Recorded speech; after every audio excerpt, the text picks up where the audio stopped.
Welcome and thank you so much for joining. Today we look at the Supreme Court of Appeal case. So the Supreme Court of Appeal decided a case between Sasol and Murray and Roberts. They signed a contract, an NEC engineering and construction contract. Now the dispute had to do with a project manager's instruction. The instruction was for Murray and Roberts to demobilize resources from site. However, there were already signed timesheets. So the courts had to decide what takes precedence. Is it the project manager's instruction that takes precedence, or is it the signed timesheets that take precedence in this case? Now, most of you deal with both. On a daily basis, there are project manager's instructions that are being issued at your project or at your construction site. On a daily basis, there are timesheets that are getting signed. So for this case to go to the Supreme Court of Appeal, it means contractually they exhausted all the mechanisms that were available. They went to adjudication, they went to arbitration, they went to the High Court. Now this case that we're discussing today is at the Supreme Court of Appeal. So these are valuable lessons that we need to learn in contract management, but also in the adjudication space. So thank you so much for joining us. We can start now. They signed an NEC3 ECC, which is the engineering and construction contract for upgrades in Secunda. These are two big companies, and for them to have a dispute at the Supreme Court of Appeal means that what we are about to discuss is a masterclass in contract management, but also a masterclass in contract adjudication, especially for construction contracts. Now, Sasol is a company in South Africa, although they operate globally. They deal with chemicals, they deal with fuel, petrochemicals, industrial technologies. Murray and Roberts is a construction and engineering company. And Murray and Roberts normally specializes in large projects. They are in mining, oil and gas, power plants, and infrastructure. Now, the issue or the dispute is they signed an NEC under the option of time charge, which meant that if there are any cost overruns, Sasol must carry them, right? Now, like any other project, they went through challenges, they went through delays. And then the project manager issued an instruction. This is where the challenges start. The project manager issued an instruction for Murray and Roberts to demobilize resources, right? To demobilize resources, but also to demobilize equipment from Secunda, which is the Sasol plant. Now, the instruction came with cost reduction. So the project manager issued the instruction to demobilize, but also did an assessment which reduced about 42 million from Murray and Roberts.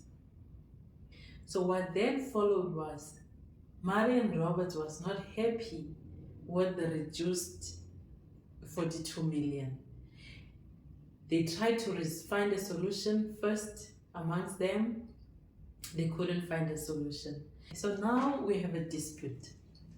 The two cannot find each other. According to Murray and Roberts, the signed timesheets must take precedence because according to Murray and Roberts, they must be paid for all the resources which have been signed for, because it means those resources were on site, they were confirmed and have been signed for, and they must be paid for those resources. And then according to Marian Roberts' position was that the project manager's instruction cannot take precedence over the signed timesheets, meaning the timesheets, according to Marian Roberts, are legally binding and they must take precedence. Marian Roberts says that the project manager's instruction or the project manager's communication cannot overrule what was discussed or agreed in the past, because it then contradicts the contract. That's the position from Marian Roberts. Now, Sasol, on the other hand, says that the project manager's instruction or the project manager's communication takes precedence, and it was necessary for them to issue that communication to cut over expenditure because the project was now overspent. And then Sasol viewed the timesheets as merely for record keeping. They said that the timesheets are not legally binding for them to process payment on. So the two could not find a solution, or the two could not find each other. That's when Marian Roberts issued a letter notifying Sasol of a dispute. An adjudicator gets appointed, the adjudicator gets to the merits of the case, and the adjudicator makes a decision. The decision from the adjudicator goes in favor of Sasol. Marian Roberts is not happy with the decision from the adjudicator, and then Marian Roberts then issues a dissatisfaction notice according to the contract. And then it moves from adjudication now into arbitration. So they then need to appoint an arbitrator. So an arbitrator is appointed.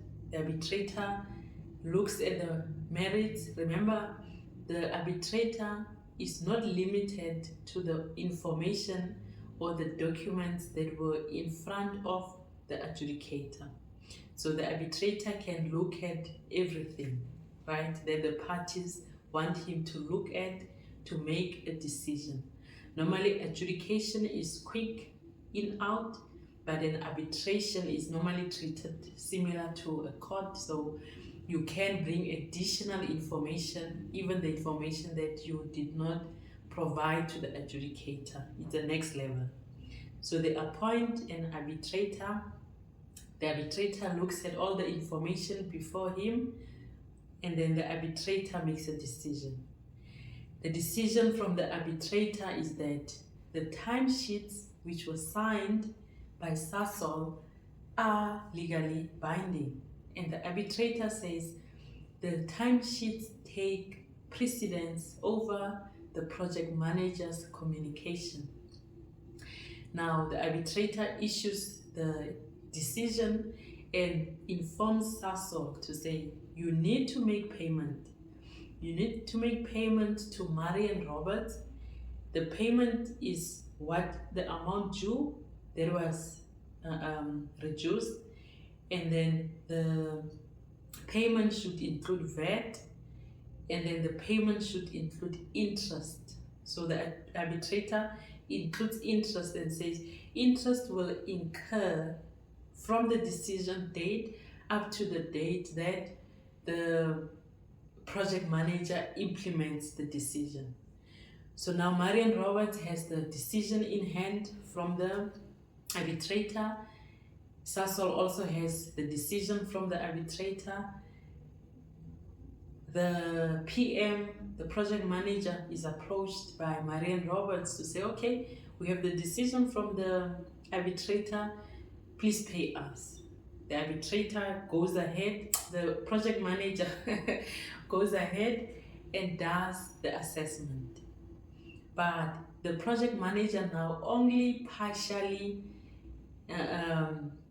sticks to what the arbitrator decided. So they don't fully comply with the arbitrator's decision. They only comply to it partially, meaning there are costs which they still leave out. They agree to some costs, but there are costs which they still leave out. Now this leaves or calls for a new dispute, because Marian Roberts wants the PM to pay them everything which the arbitrator decided. So now Marian Roberts issues a notice of dispute. Now this notice of dispute says failure of the project manager to implement the arbitrator's decision. It goes now to the adjudicator to rule on it. The adjudicator steps in the shoes of the project manager and does the assessment.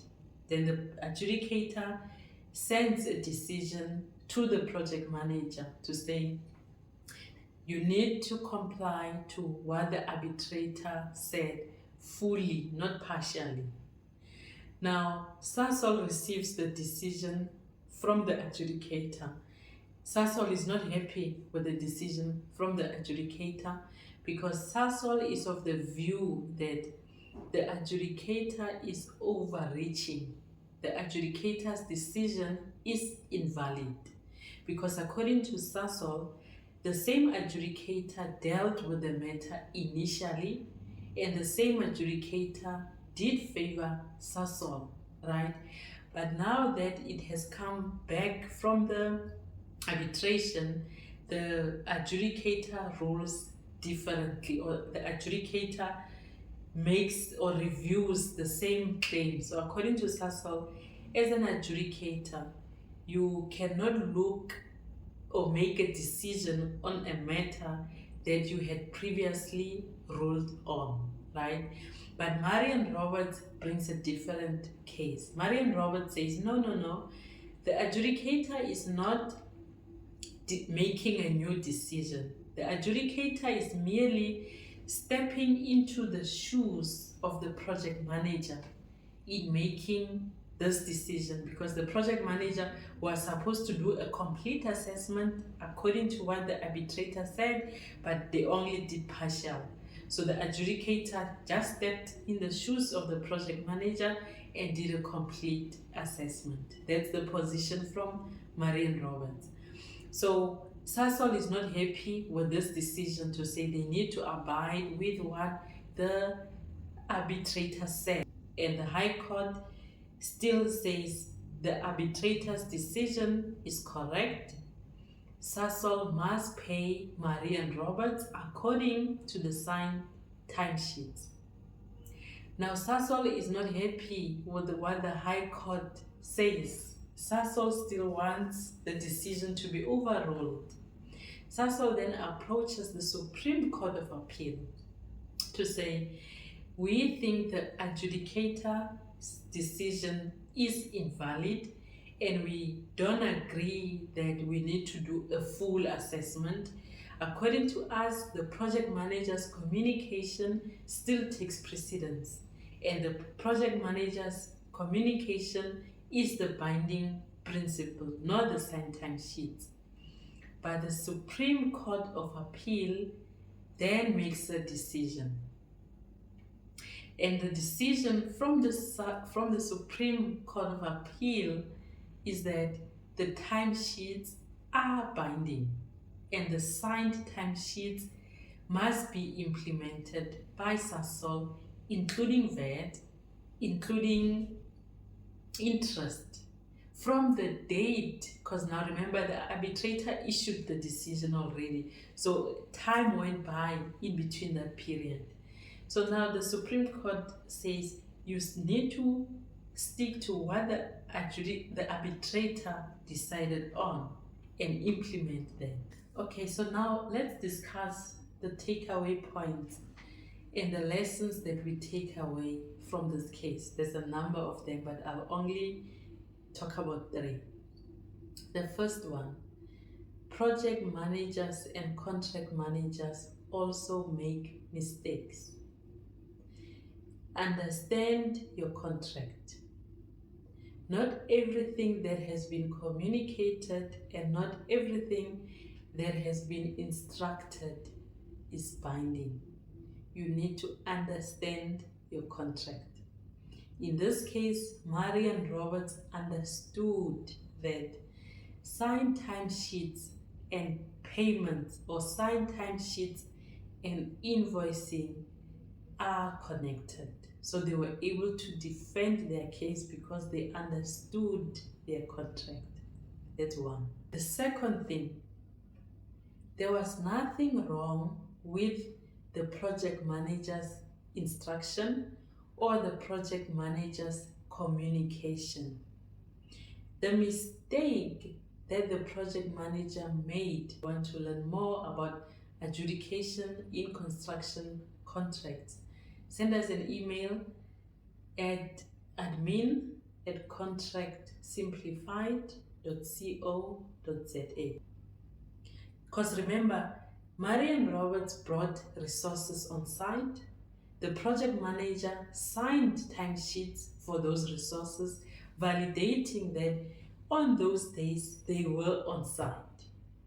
So now when the project manager issues the communication or issues the instruction to demobilize, then you stop signing timesheets for dates that you have demobilized. Because if you've issued the instruction to demobilize, but the resources still keep coming or the equipment is still there and you still continue signing, it means you are going against what you've signed. You said demob, they didn't demob, and you just continue signing. So the third one, the thing that won Marian Roberts the case was their record keeping. Remember, they kept records of all the signed timesheets. So they were able to put a claim forward and say, no, we had so many resources over this period and these are our signed timesheets, pay us for this. Now for your business or for your contract or for your project, the question is, how are we keeping records?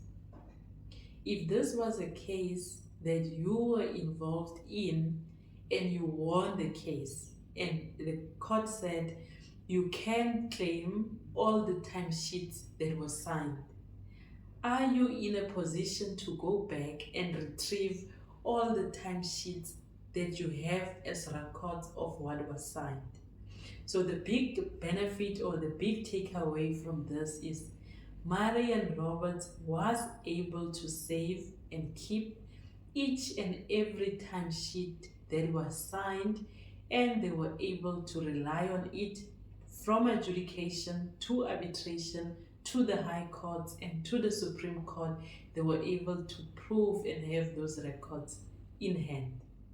Can you imagine if they win this on the principle that the timesheet take precedence, only for them to not be able to find the timesheets? Then they can't prove to say on which dates they were there, right?